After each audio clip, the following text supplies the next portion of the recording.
She explains what her brother has done to her, which is something that shouldn't have happened.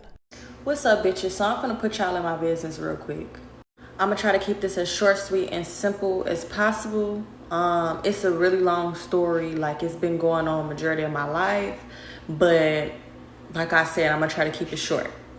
So I'm gonna just hop right into it. Now, I'm not gonna say no names, but I will say what family members did what, because I didn't come on here to tell a story that I've never told anybody else besides one person just to leave facts out. I definitely will not be doing that. Because the main reason why this post was made is to let off trauma. And I want other people to know what the fuck I'm going through, because there's other people that are going through the same shit. So I'm gonna just hop right into it. At the age of 5, it started at the age of 5 that I could remember. I was molested by my brother.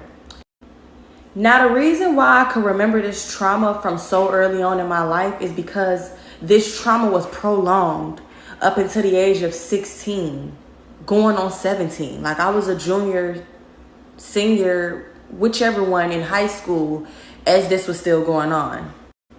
But I remember this shit like it was yesterday because a family member walked in on it happening. I can dead ass remember the disgust on her face. But it wasn't a disgust just for him. It was a disgust for both of us. Like I wasn't the victim.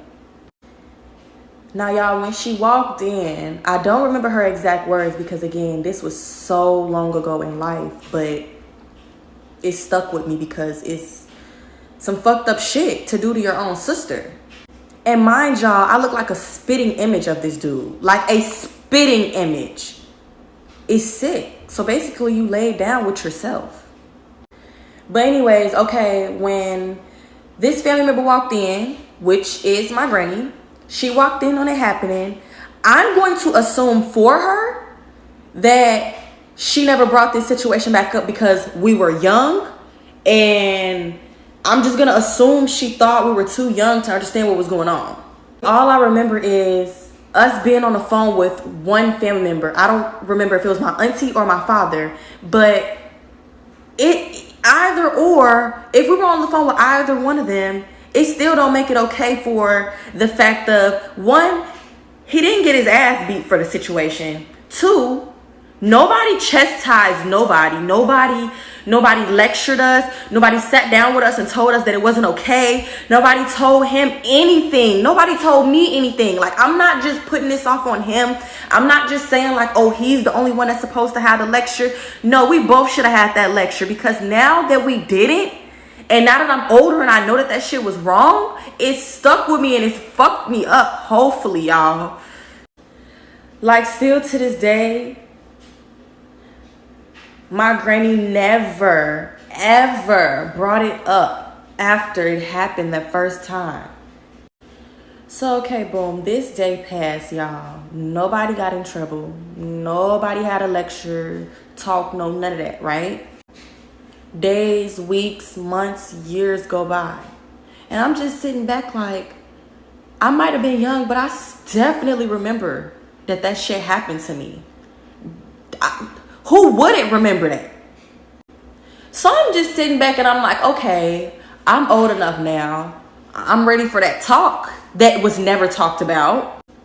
Because like I said, y'all, years had passed. Years. I'm talking about 5, 6, 7. Nobody said shit.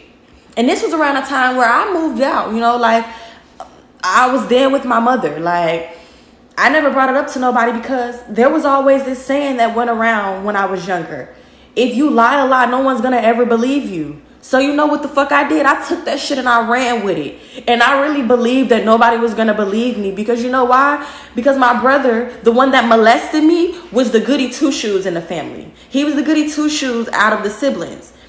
They never seen him do no wrong but me. I was just the traumatized child that was troubled.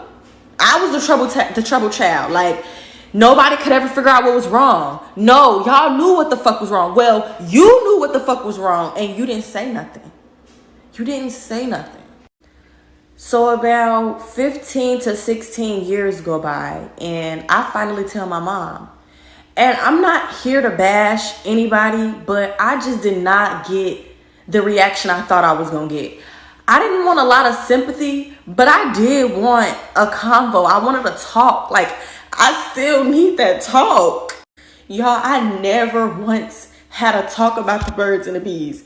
Y'all, I never had no sex talk, no none of that. So growing up, I ran through niggas, y'all. Like, I'm not gonna lie, I ran through dudes. Like, I wasn't no hoe. I wasn't out here just popping, But I ran through dudes because I was trying to find love.